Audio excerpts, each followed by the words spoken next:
poesía se enfoca un poco hacia las mujeres. Escribo también un poco de poesía erótica y bueno, me centro más como en la parte de la mujer. Esta va dedicada para todas las mujeres de mi pueblo y todas las mujeres. Sesiwat miel siwami, kinmanan tlaxcali, kinchiwan tlacuali, kintlaxtoca ichan, kintlamaca itlahuica, kintlamaca iconewan. Sesiwat nochintin siwame, kintlasotla intlali, guanejeca, guansochime. Sesiwat tequitiaxan, tequitismostla, tlen momachtia, tlen tlajpiloa, tlen nemilia, uan tlajtoa.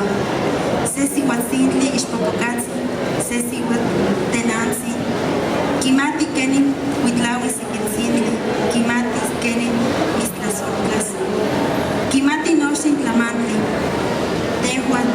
tehuatzin sihuatzintli, sesihuatzintli huahuatzin. Una mujer, muchas mujeres, que hacen tortillas, que preparan comida y limpian su casa. Una mujer, muchas mujeres, que atienden a su esposo, que dan de comer a sus hijos. Una mujer, todas las mujeres, aman a la tierra, el aire y las flores.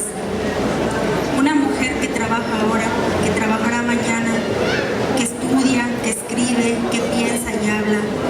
Una mujer niña, una mujer anciana, que sabe cómo cuidar a su hijo, que sabe cómo amar, que sabe todas las cosas.